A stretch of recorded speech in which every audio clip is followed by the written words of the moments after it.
Oh, here we are. We're live. Okay. Gillian, I really appreciate you making the time for this conversation. And I appreciate that that we're maybe poking at some of the edges of the science of small talk and where it applies and maybe where the science doesn't apply, but maybe where we can try to adapt some of the learnings Yeah, to well, it. we'll have a nice conversation. I'm curious to hear how you think about it. Yeah. I mean, I feel like we just got to, Yeah, it's such a sweet book. And cute. Yeah, should we both do It's a it? we both do it. Yes, it's a very friendly book, and it's about friendliness in one way. And I mean the subtitle of how the science of small talk can add up to a big life is it's a provocative claim, Yes, and I think you've got the I stand by research. it. You stand right, and you've got the research to back it up. And It says so I mean, can, not fair. will. This is so good, but there's no asterisks. There's no asterisks on it, which is great.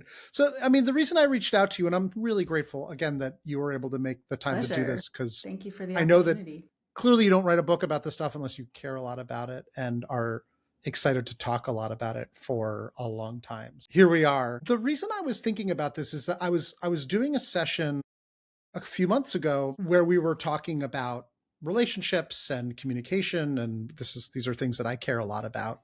And one of the senior leaders in this organization was like, I hate small talk. And it's this very common vibe that it's like, it's Yeah. dumb, it's a waste of time, and let's just get on with things. And I do want to talk about that because, like, I think small talk can exist in lots of places and contexts. And I think it can be with new people, total strangers, folks at a party. I think we can also have small talk with people we know or kind of know, or people we're just about to meet in a professional context. So Yeah. I feel like it's all in this large blob of like, how do we start a conversation, Yes. and why Yeah. is it worth starting a conversation? So that is a long preamble. I feel like we should get to the heart of the matter. And I want to talk about baby ducks, Okay. because at the end of your, right, and towards the end of your book, yeah, sorry, go ahead. What is that?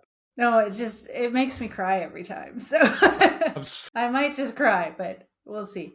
Well, because I want to start close in. And, 2022, you're at the Duck Island Cottage in St. James Park. This is Great in, name.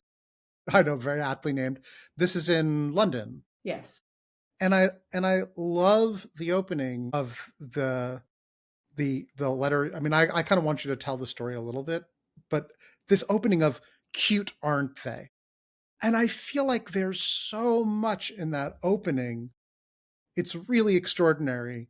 I think it's a really interesting portal to this topic of what it means to talk to strangers and how we even do it and why it matters. So with that, I kind of want to open the floor to you to sort of Well, I love situate that this us. is where you're starting. That's amazing. It was a very meaningful thing for me, so it's interesting to see that that's resonated with you as well. Yeah. I'm gonna forget the details. I'm going to forget the dates. So, at some point in time in the past, I was attending a conference. So, I don't live in London. I come in on the train. It's about an hour and a quarter, something like that. And I was able to walk from the train station to this conference. I could take the tube, that would be the most efficient thing to do, but it was a lovely spring day. And so I decided to walk through the park and enjoy the spring flowers. And then at the end of the day, I did the same thing in reverse. I'm walking through the park to go catch my train. And it probably helps that there was no specific time for the train. They run quite often. So I didn't have any particular time. I could just take my time and enjoy the park. And so, yeah, I passed this spot and there was these cute little fuzzy ducklings toddling around. Who doesn't like those? But I saw this young man, younger than me, man, also looking at the ducklings. And so, yeah, I said something like, cute, aren't they? And you never know how a stranger is going to respond, right? Generally speaking, I find that most people are more receptive than you think, but often there's this sort of moment of awkwardness where they figure out, who are you and what is happening right now? And usually you get to a point where they realize that you're just being friendly and then everything's fine. Yeah. So in this case, he seemed very interested in talking. It turned out he was a German tourist traveling on his own. Sort of, this was just after COVID. And it was his first time traveling on his own. And so we just started chatting, and it was about a 15, 20-minute walk from there to the train.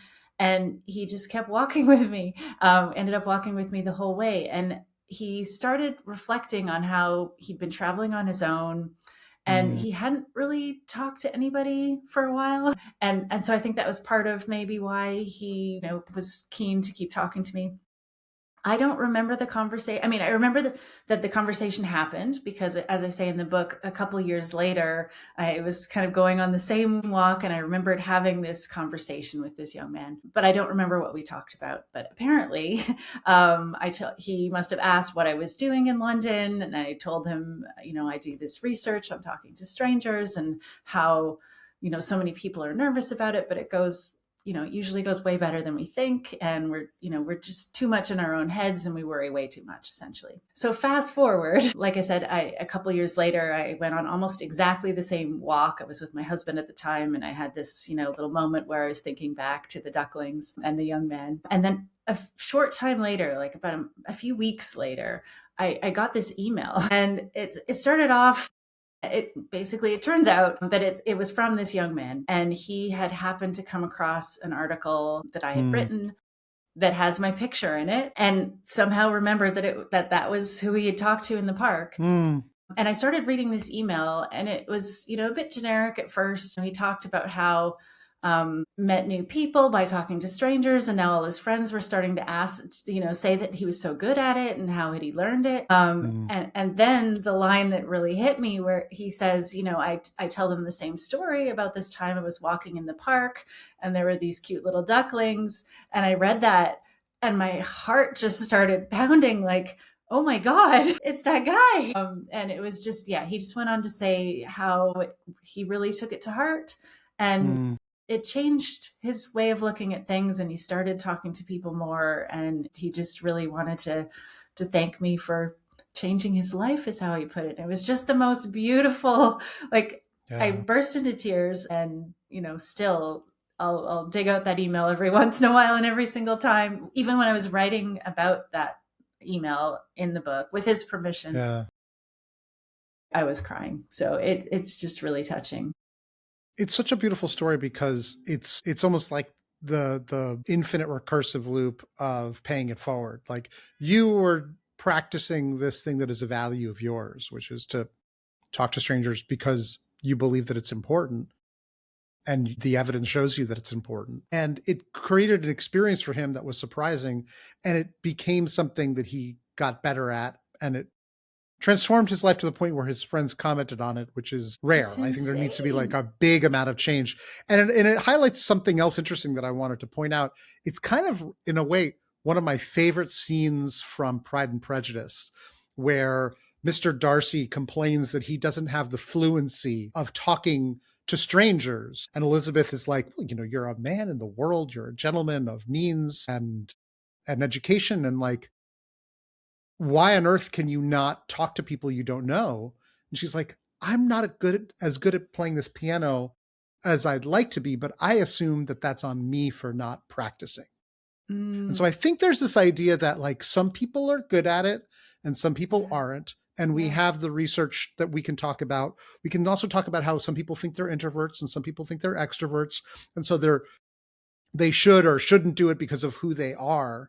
Mm, But I think your research shows that everyone enjoys small talk more than they expect to, and that there's lots of positive benefits. So I feel like yeah. we should just give people the like, here's the medicine Here's where we're that you getting should to. take. Yeah. Here's the science that shows like why you should, take X number of steps a day or like drink more water, even though you hate water. And there's people who are like, oh, I hate water. And I'm like, who are these people who hate water? You know what I think though, But Daniel? I think it's interesting because I agree. Like I think, we all know that we should drink more water, we should go to the gym, or we should, get yes. 8 hours of sleep or whatever it is. We know we should do those things. And yet we don't want to as often, right? And so it Yeah. makes change difficult because we have, to some extent we have this intention, yes, this is something I should do, but we don't Mm. want to. And I actually don't think it's the same tension when it comes to suggesting to people that they might benefit from talking to strangers.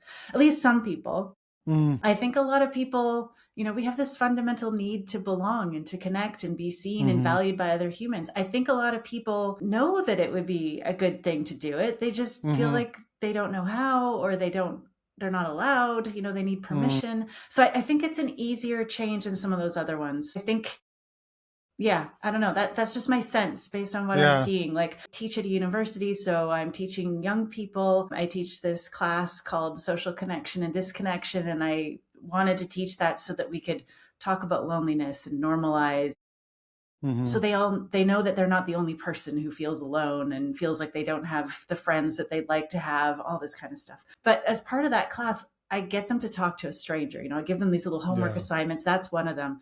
And when I started teaching it, I thought there's no way they're going to do it. They're all going to just opt out. And so hmm I, went out of my way to give them other options that they could do instead.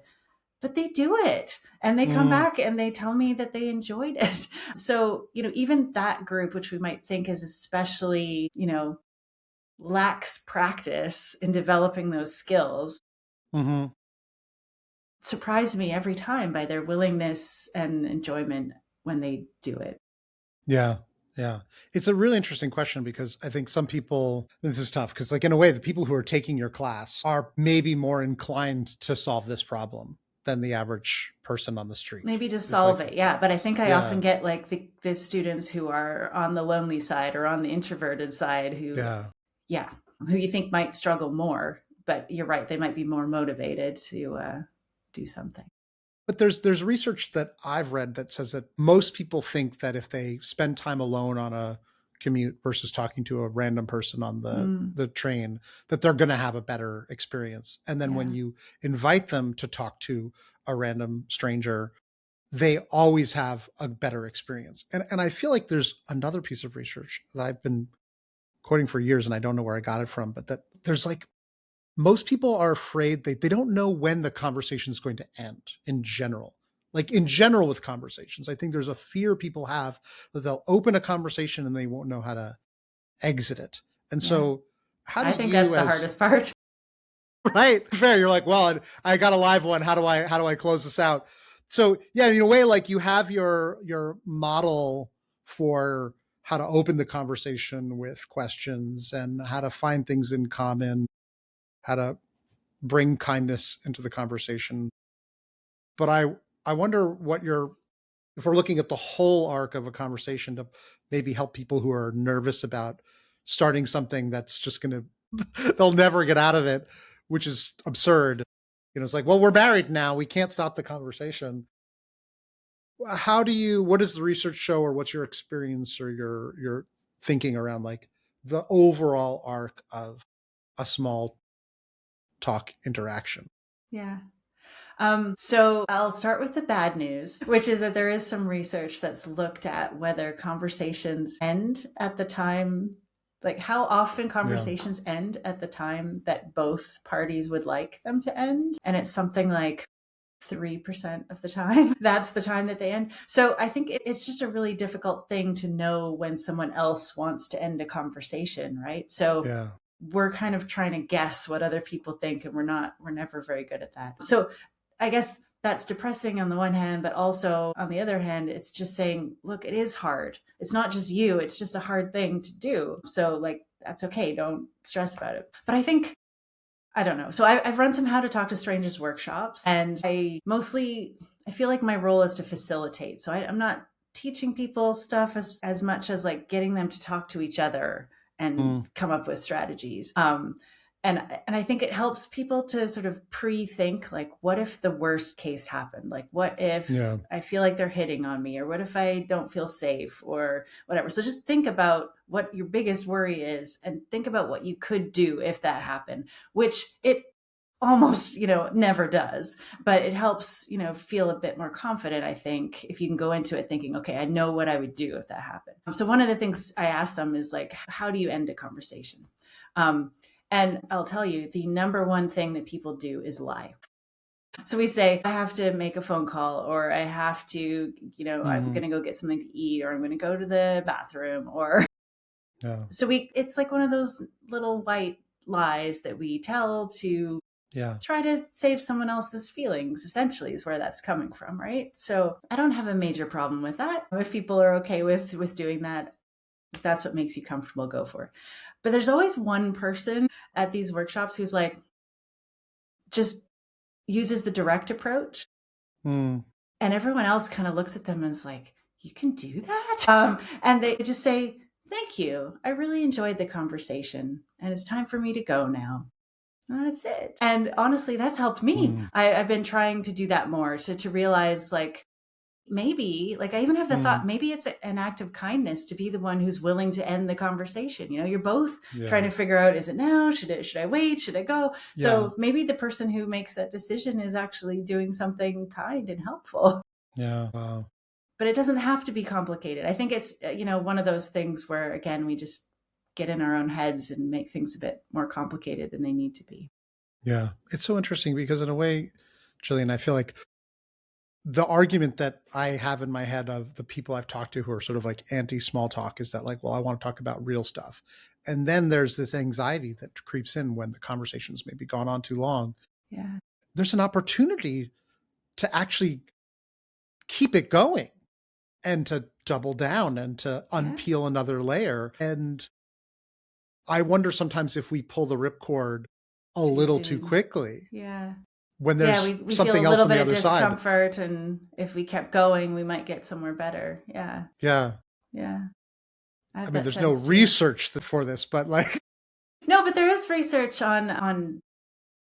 There was a study where people were asked to talk to a stranger for a really long time. And the study's called, like, Keep Talking. And so the idea was maybe it just gets worse and worse. What do people think is going to happen if the conversation carries on? So people made some predictions, and then they talked for 5 minutes or something. And then they reported back on how it had gone. Like, did they have stuff to talk about? Were they enjoying it? And then they were told, okay, you're going to talk for 20 more minutes. Or so. I'm probably getting the numbers wrong. I'm terrible at remembering numbers, but it was a substantial amount of time. Yeah. And then they were asked, what do you think is going to happen 5 minutes from now? Will you still have things to talk about? Will you still be enjoying it? What about 5 minutes after that? And keep going. And then they would talk for a bit, pause, answer some questions. How did those 5 minutes go? Okay, keep going. So it was like a little bit at a time. And people thought, they'd have less and less to talk about, and they would enjoy it less and less. But it just didn't happen. People find things to talk about. We do. And the more you talk, the deeper you can, the more comfortable you feel going a little bit deeper, or, try out different topics. And you maybe have to try a few to figure out what it is that the two of you are going to really connect on, right? If you don't know someone, I think that's why it's scary, right? It's uncertain. You don't know this person. You don't know what to talk about, where's your connection to them? But that's also what makes it exciting, stimulating, right? Yes. So if we can reframe it and think about, like, okay, of course we don't know, we're going to have to find our way, and we just have to be patient while we do that, and trust that we'll get there.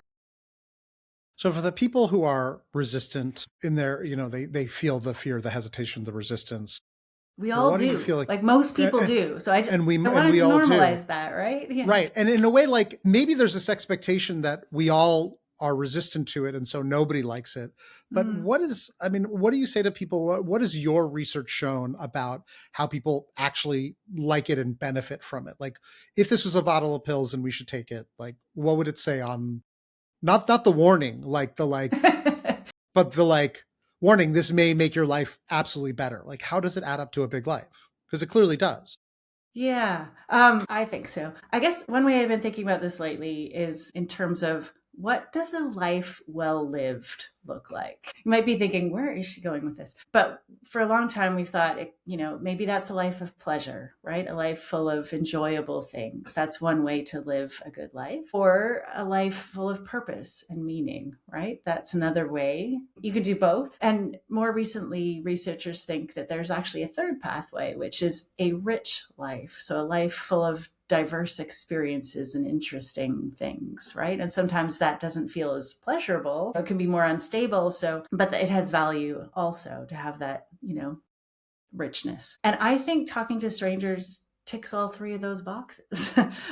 So there's research on, in terms of pleasure. There's research in terms of how talking to strangers tends to put us in a good mood. And, Mm, we think it's not going to, but it does, and far more than you think it will. In terms of richness, there's research about how we tend to learn more from talking to strangers than we expect to.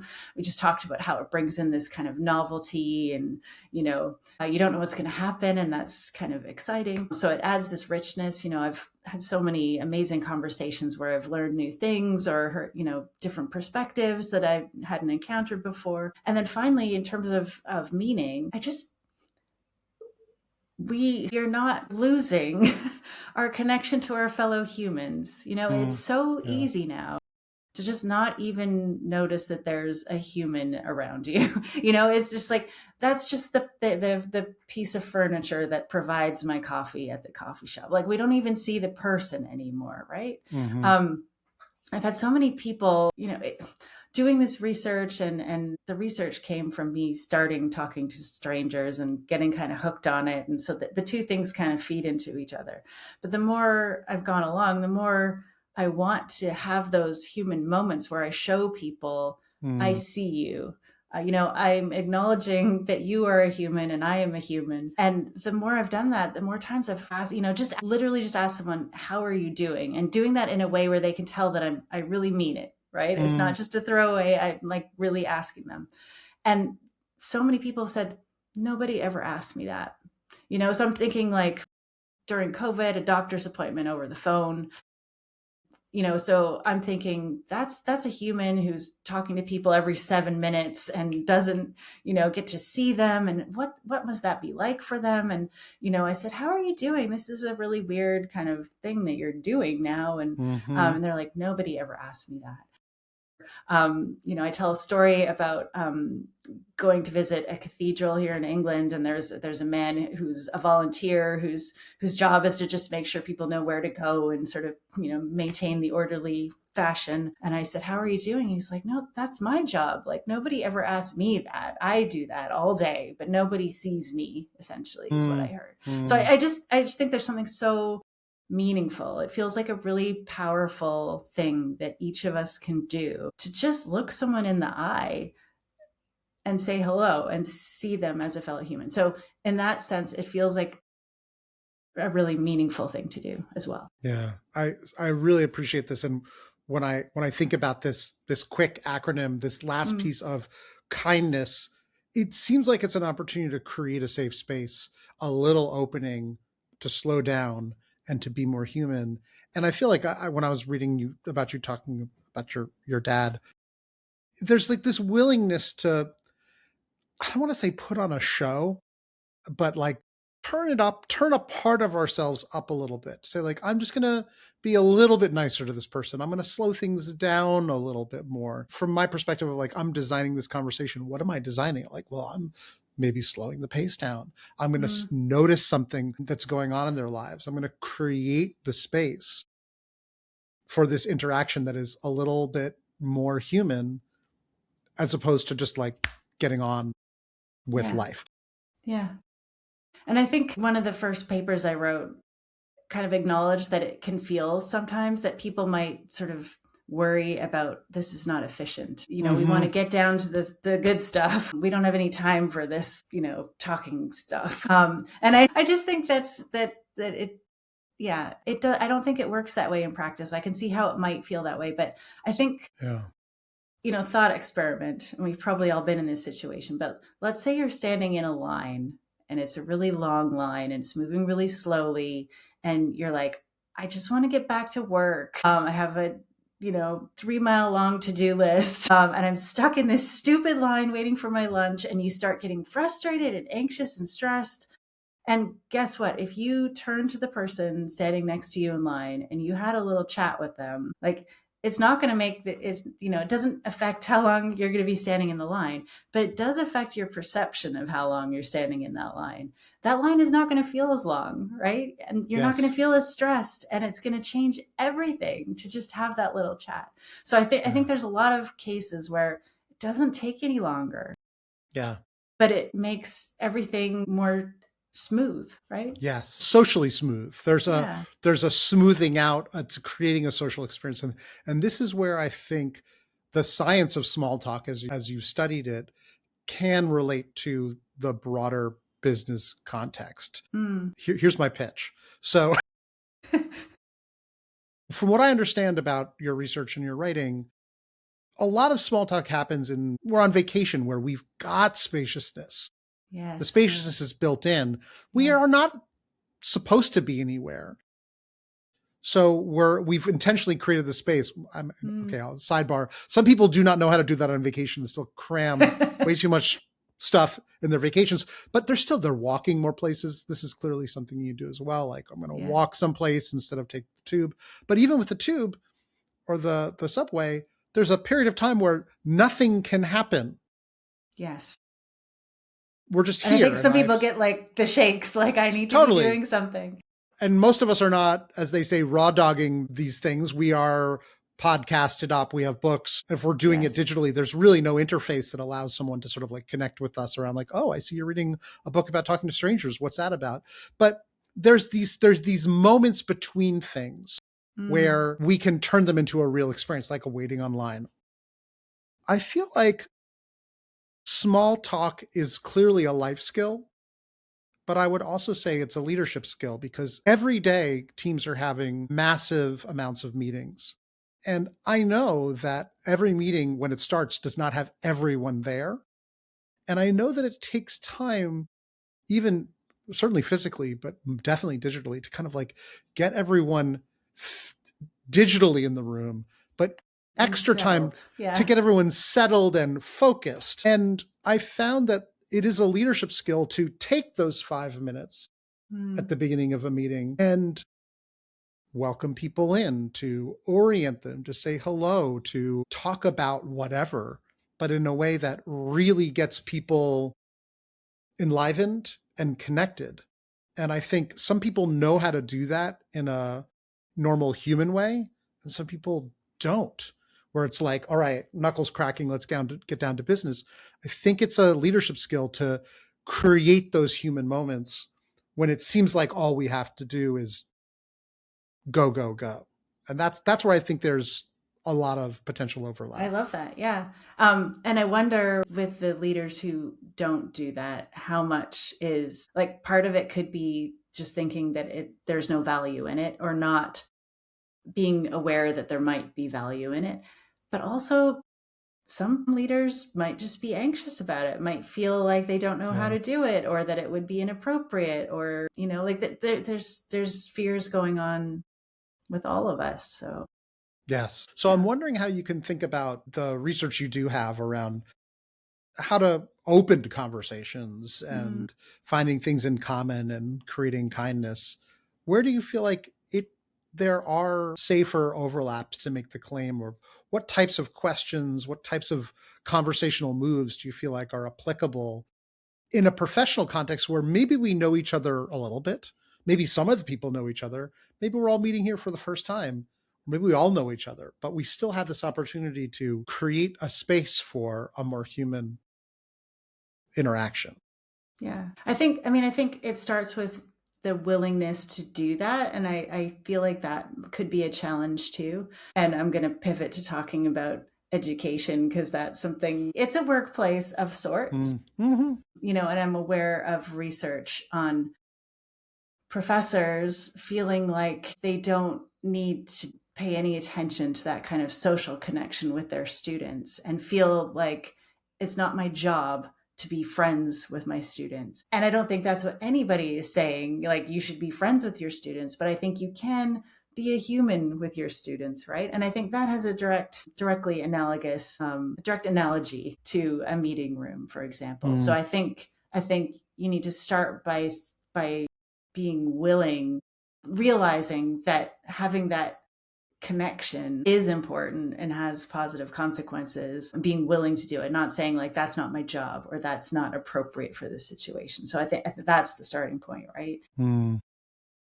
But exactly what to say, gosh, I think it just depends on the situation. And like you said, some various examples, like if you know people, it's going to be a bit easier, right? Because you can ask I don't know. You can just ask, what were you doing on the weekend? Or what are you looking Mm, forward to? Or I don't know. Here it feels like everybody's like, what's your next holiday? Where are you going? Or, yeah.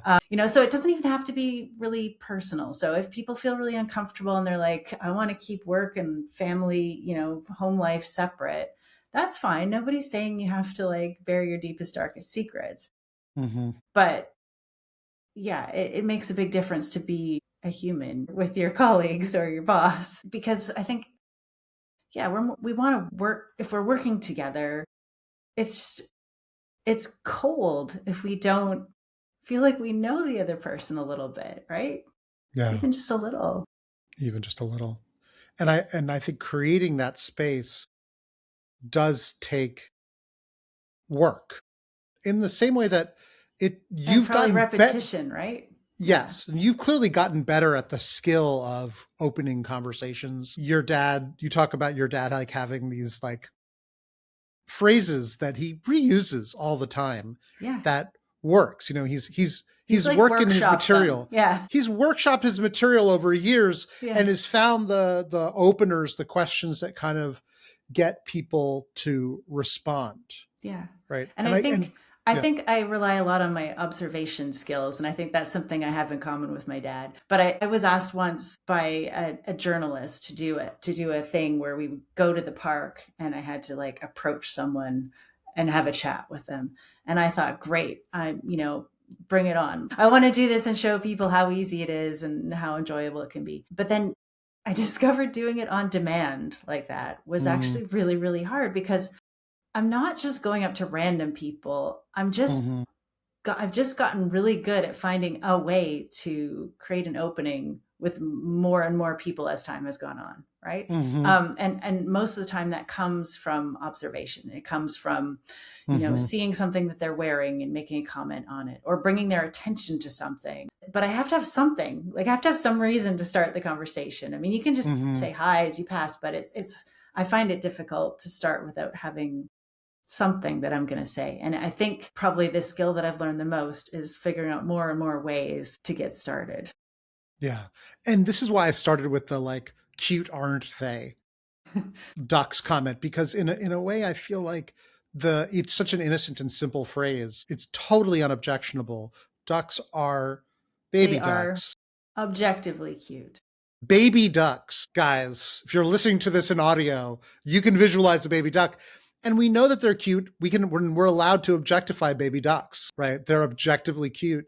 And before we started recording, you were like, "Oh, we're on video. Oh, and I wore this T-shirt as a conversation starter because it's got a moon, and we can talk about being outdoors. And I can see your background. Like, I can talk about your plants. Yes. I think there's a benefit to having video on, and Mm, I mean, obviously, it's nice to have an actual phone conversation with someone so you can just focus on their voice. But in this context, I can be like, oh, wow, Gillian's got a greenish thumb. The money plant seems to be doing okay. I'm like, what is that it's not buffalo? real. It's not, it's a fake. Right. So now we can talk.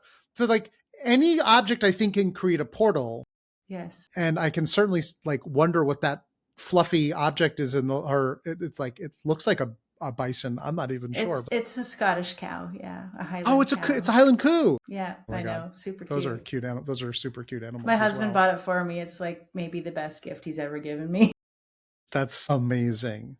So I feel like people don't realize that like anything can be a portal to talking to anyone about anything. And this is where I think it is definitely a life skill to be able to talk to anyone.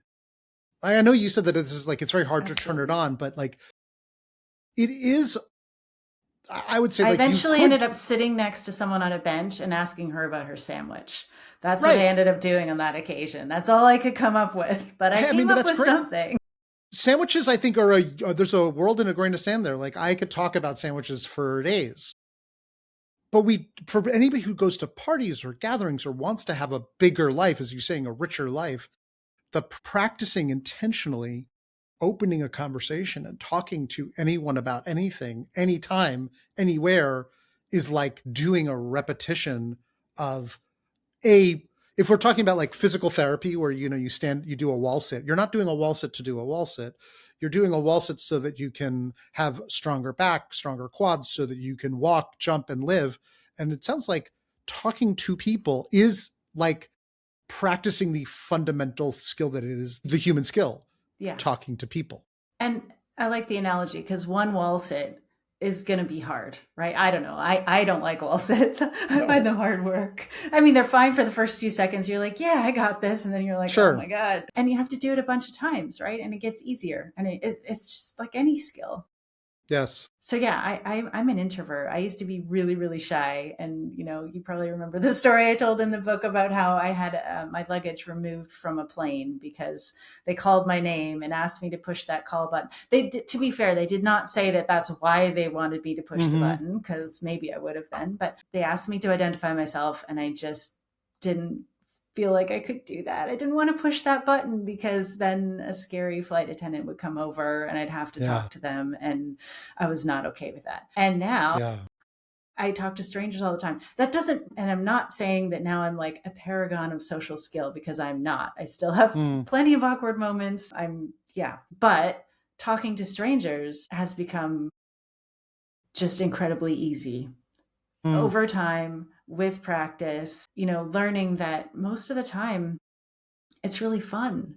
And I think I try to be really clear in the book. I've had a few conversations that have been like literally transformative. I've had quite a few conversations that are really fun or really interesting, or I learned something, or, like there's some piece, value that I can point to.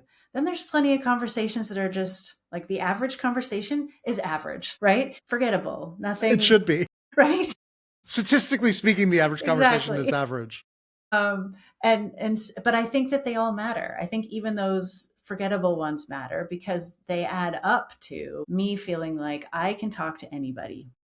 And that makes me walk through the world differently. Like I really think it has changed my life in that sense, that I don't feel nervous about other people anymore. I mean, if I'm down a dark alley, of course, I mean, it's not, Sure. But in general, I've talked to so many people and they seem nice, and it just changes how I think about the world. I feel safer. I feel more trusting. I feel just more connected to my fellow humans and more comfortable in the world. And that comes from having a lot of boring conversations or like average conversations, as well as all these really nice ones that I have. And this is from a person who is a self-described introvert. Yes, absolutely. I will be ending our call, going downstairs, getting a cup of tea, sitting on the couch with my cat and a book. That's my idea of the perfect evening. Yeah, I mean, it depends on the cat, really, but yes. When my wife and I travel, she wants all the cats to be her friends, and the sad truth is that most cats don't want to be your friends. I know. Unless you have enough fish heads to feed them all, which is rare. Only happens in Greece. So I want to unpack this because I think, and this is a dangerous topic, because I think some people wear the identity of introvert as in a way that limits what they can do in the world, or what they think they should have to do, or what they are capable of doing. And as a bubble, like, and I feel like everyone's on a spectrum. I think probably true extroverts are psychotic, and true introverts are like maybe also psychotic. I don't know, where it's like, oh, I don't like to talk to anybody at all. But most introverts say like, well, I feel more comfortable talking to my friends. But at some point, a stranger became a friend. Yes. And so I'm wondering if you can just ground us in the reality of what you understand as the science of this very clumsy phraseology of like, I'm an introvert, I'm an extrovert, therefore blank, versus the like, I have many ways I can be. There are many ways to show up in the world. Some of them are harder, some of them are more useful, and I can learn to be more ways in ways that are beneficial to me. That's what I'm, not to put words in your mouth, but that's kind of the sense of what I'm getting from your experience, your life experience. So there's so many places to start to try and address that. And I want to be sensitive because there are people who have clinical social anxiety, and, maybe what we're saying here is not, at least not at this point, without some really hard work, a possibility for a very small number of people, right? Like a minority of people. But yeah, I do agree that there's probably a much larger number of people who are identifying as introverts and possibly using that as a way of avoiding the discomfort of, saying, I can't do this because I'm an introvert. Introverts don't do this. So a couple things, in terms of the research on introversion, what we think what it means to be an introvert is there's two different things. And this is a topic my students love every time I bring it up, because introversion is about how much social contact you like and you crave. So introverts want less of it. They don't have that same need to have social interactions. But so that's how they differ from extroverts. Shyness is about feeling anxious in this, when you do have an interaction. So they're different. It's about how much you want and how you feel when you have it. There's two different things. You can be a shy introvert, you can be a non-shy introvert, and which is like, what? But you can, absolutely. Happy to talk to a stranger, but well, and you will so talk to a stranger, but yeah. That's absolutely how I think I am now. I'm not shy. I don't get anxious about it for the most part, or I think it's not anxious to the extent that it causes me problems. I still get a little nervous, and I think we all do, and that's okay. And I don't know if I'll ever get rid of that. But I'm definitely still an introvert who doesn't seek out those kind of, gatherings with lots of people and lots of noise. Like I walked into a room today, I play tennis and we have this clubhouse, and I opened the door to the clubhouse and it was like a social morning and a whole bunch of people had been playing and now they were inside and they were all drinking coffee. And so I opened the door and this wall of noise comes out and I just kind of shrunk. Like that's my worst nightmare. I hate that. And, there was people I know in there, very nice people that I like a lot, but it is still just like physically, it was just like, this is not my happy place. But what I do want to say is that introverts enjoy social interactions just as much as extroverts. And as far as research can tell so far, introverts are just as good at it as extroverts. And I find that really reassuring. So yeah, I would love to tell every introvert out there, or every shy person out there, which, like I said, may or may not be the same thing. You can do this. And it's not, you feel uncomfortable now. Most people do. Even people that you can't tell are feeling anxious and nervous, might be feeling anxious and nervous. And it's something that you can practice and get better at, but you do have to do it repeatedly to be able to get there. And, I have some research on that with my amazing collaborators, Erica Boothby and Gus Cooney. We did this a scavenger hunt game. So I'd done a lot of studies where I asked people to predict how it would be to talk to a stranger. Then I'd make them talk to a stranger and report back on how it had gone. And every time, multiple studies, people would say it went way better than they expected. Like it's a huge effect compared to, anything else that we've ever studied. It's a just massive difference between what people think is going to happen and what actually happens. And so we worry about all these different things and none of them tend to happen. But even after having a very pleasant conversation with a stranger, we don't think the next conversation is going to be okay. And I think that's because it's difficult. It's just really difficult to generalize. We can say, well, that successful conversation was because of the other person. We give all the credit away. We're like, I just had a nice conversation with Daniel. That's because Daniel's a great conversationalist, which you are, by the way. But if I talk to someone else, I might think, well, that's not Daniel. I don't know this person. What if they're not any good at talking? And so it's easy to sort of think that one conversation that goes well is just a fluke. And so I was like, I want to fix this. How do I fix this? How do I get people to be a little bit more positive, have, more positive expectations? And I thought, the solution seems obvious. How we get there is not so obvious. The solution seems to be, I need to get people to have a lot of conversations with strangers, because if they do that, surely they can't help but see that there's a pattern. And it's not just one that goes well, but they all tend to go well. But how am I going to do that when people don't want to have even one conversation, right? And so I came up with the idea of turning it into a game. And so with Erica and Gus, we had people play a talk to strangers scavenger hunt game. So we had people use this app on their phone, and every day they had like a menu of choices.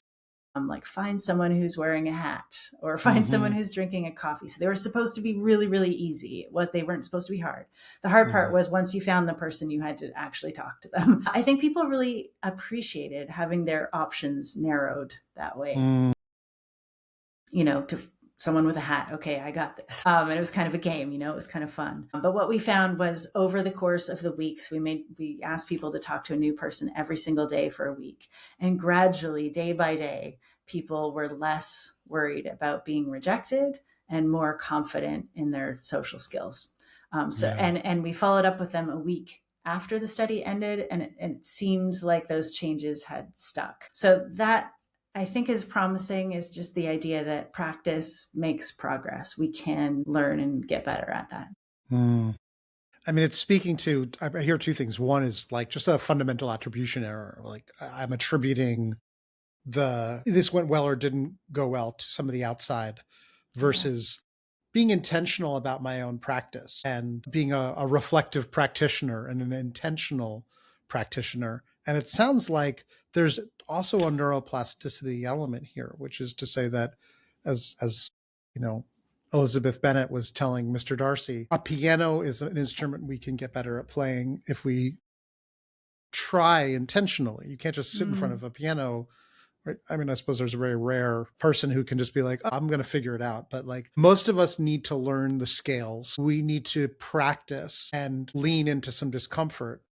Yes. And I mean, I think your book is a very, very handy guide for anybody who's like, I understand that this is a life skill. I understand that this would make a richer life. I understand that I need to be able to talk to more people in order to have a richer life, but it is hard to know where to start.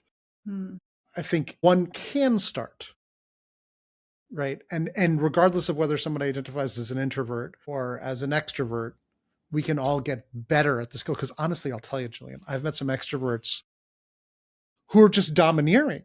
And it's actually not fun to be in a conversation with them where they're not reading cues, where they're not stepping up and stepping back. So I don't think that we could just say, as you pointed out, extroverts are somehow better at talking to people. They're just more likely to start. They may not do it well.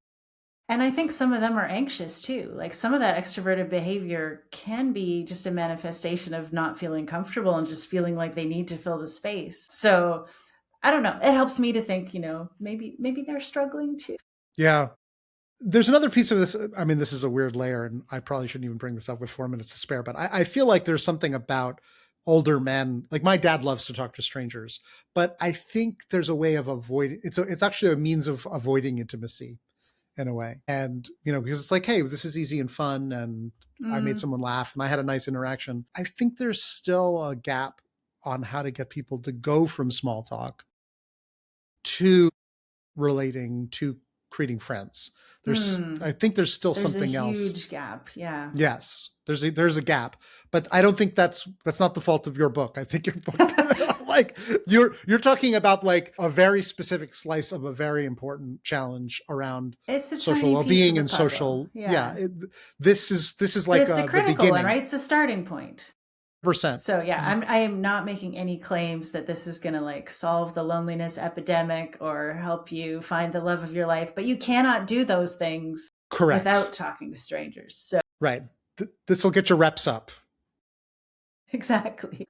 With our like moments to spare, what haven't I asked you that I should ask you? Is there anything else that we need to include besides where people can find you on the internet, obviously, and they can buy your book wherever? You've asked me such interesting questions, and you've avoided some of the obvious ones. So thank you. Thank you, I guess. I mean, I suppose there's probably an obvious question that I should have asked you that would make this more helpful to people, but I suppose, what's an obvious question I should have asked you?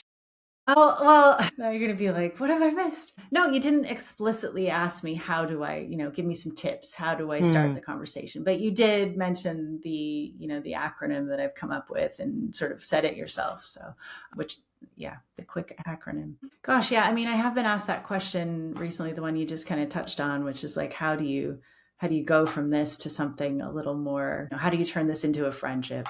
And I guess one of the things I've been thinking about lately is just, I've had that question, and also, what do I get from this? And it depends on how you ask that question, right? Like you asked it in terms of like, what kind of tell me about all the wonderful things that can happen, is how I interpreted how you asked it. Whereas sometimes when I get the question, it feels like, convince me. Like I need to know that there's going to be something coming out on the other end. And so I guess I'm starting to think that people, I don't know where I was going with this, Daniel. We're going to leave this in because I think it's great to have little blips Yeah, in our brains. I'm Well, fine it's with like that. people do want more out of it. They want to be told why it's going to work, and you need to prove it to them. But like, this is Well, I know about where I was humanity. going. Yeah, go for I it. know where See, I was going. I knew I would spark it if I. Thank you for being patient and filling the gap in the meantime. Yeah. It doesn't need to go anywhere. There doesn't need to be anything that comes from it. Like, it's okay to talk to someone and then walk away. So we don't, I think sometimes we feel like we had a nice chat, we should exchange contact information, we should, like, oh well, let's get together we should, catch up, and sometimes we even mean it, but we probably Mm-hmm. know that that's never going to happen. We have finite time and energy. And I guess I Yes. just want to say to people, it's okay if you just have a chat and walk away. It's okay to have acquaintances that you have no intention of deepening that relationship and turning it into something else. That is okay. And yeah, like you said, I think often, most of the time, especially with strangers, I'm not going into it thinking that I'm going to get anything from it, other than, like, maybe a laugh or, a good mood, that kind of thing. I feel like I've put something positive into the world. So I do expect those things. But sometimes there are instrumental benefits too. Like, I've had people give me free vegetables. I talked to someone outside their allotment garden and they're like, please take some of my extra zucchini. Right. Or I've, in a workplace kind of context, I saw a society newsletter did a nice profile about someone. I had never met her, but we'd exchanged one strange email before. And I just sent her a message. I said, oh, I saw this profile. It was really nice. Congratulations. And then she said, hey, thanks for reaching out. I had this project that I was interested in, and I wondered if you might want to get involved in it. Hmm. And so, like, I didn't know that was going to happen, but this really nice thing happened because I reached out just to be a human, right? And so I think there's something really beautiful that can happen in terms of networking, in terms of just, talking to a colleague, talking to a neighbor. Good things happen even when you're not trying to make them happen. And maybe they're Yeah. even more likely to happen that way because people like you and want to do things for you when they feel that you're authentic and that you're just trying to connect with them on a human Yeah. level. Yeah. You're Thank you for talking helping about me what. get there. No, no, it's really. I think it's a really good point. And I had a mentor who used to talk about optimizing his life for serendipity, and you Mm, could really think about it as creating a greater surface area for yeah. life to find you, for more interactions to happen. And you do talk about this in your book Yeah. around When I talk having about a luck.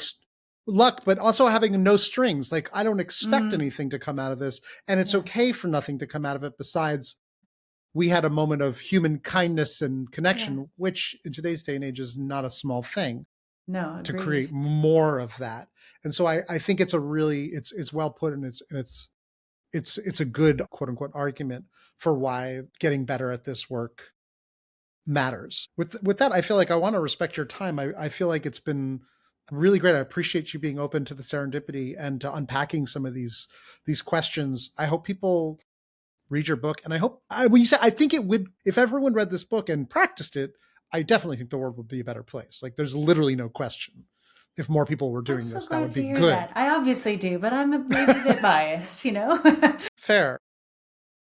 But it has been gratifying, like, even just talking about the book, like, with my editor, with people who've been, peripherally involved, even like journalists who've reached out and Mm-hmm. interviewed me and then later have come back to me and said, it kind of made me notice people a bit more, and I've started, talking to the Mm-hmm. baristas. So that just makes me so happy. I think Yeah. I think we need, yeah, a change in sort of, we just need to be able to look around us a bit more and notice those opportunities.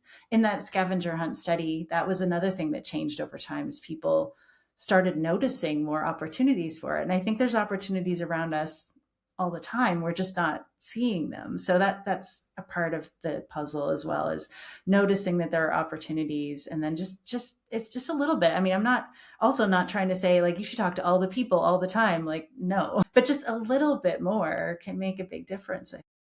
Yeah, 100%. Well, that seems like a great place to call scene. I really thank you for your generosity in this conversation. Thank you. Thank you. And I really did enjoy your questions. I felt like, yeah, maybe you did. Did you have a list? Were you freestyling a little bit? Because it didn't feel like very scripted. It felt like you were just kind of like going with the flow. And I had 6 index cards, but no list. And I knew there was plenty of material for us to yeah. work.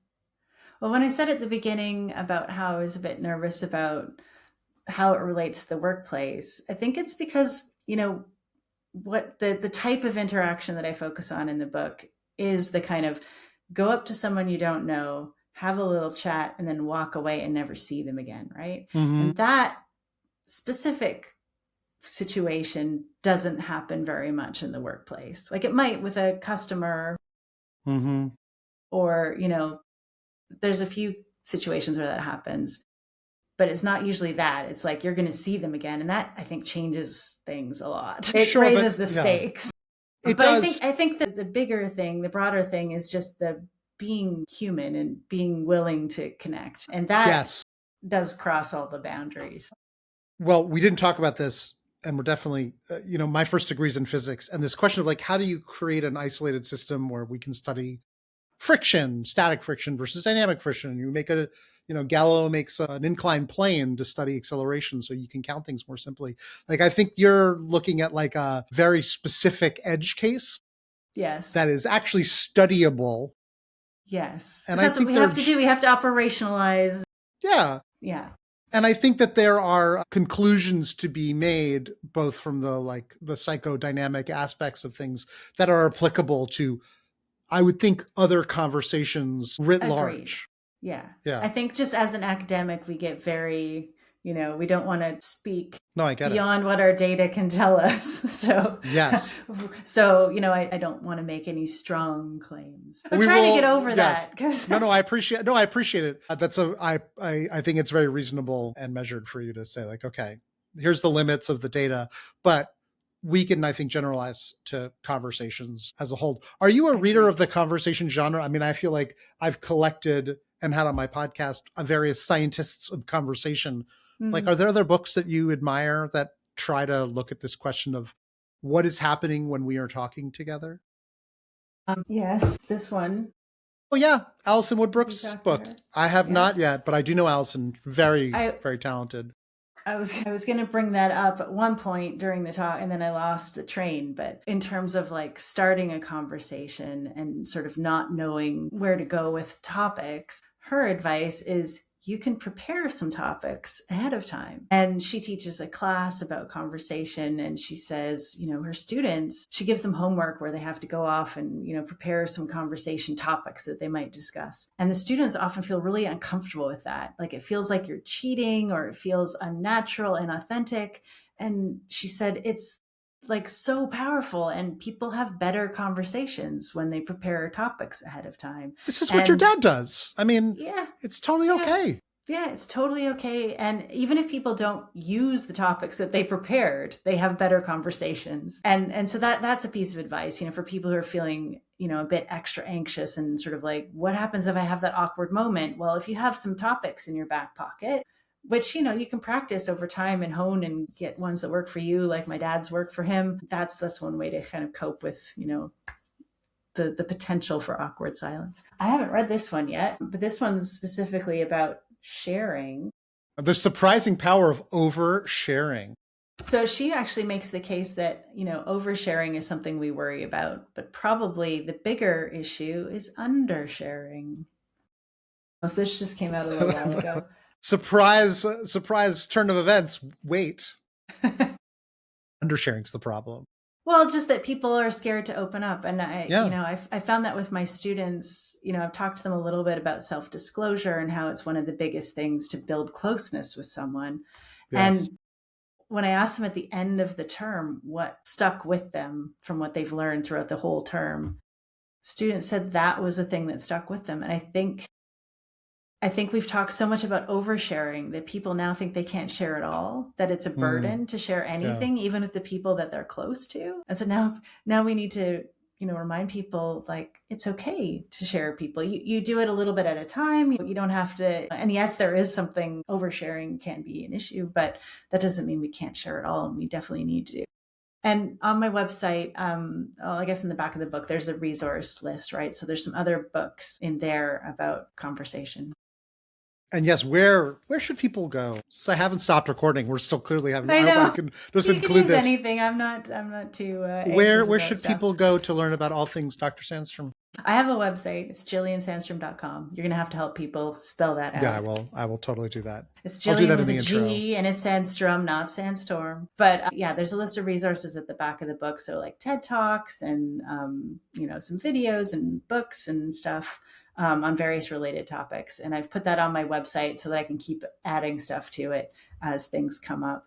And yeah, Okay. Well, that seems like a great place to let you get back to your get me cat to my and cup some of tea. tea, because clearly I'm going to have to close this conversation because I invited you to it and I have to be the one to cut it off. We could So talk for ages, couldn't we we? clearly could, and then we just have to take a nap. So I really, really appreciate the time. This is Thank a you. really Thank you rich so topic. much. It's been lovely. I Thank you will so now. much for inviting me and reading my book and asking great questions.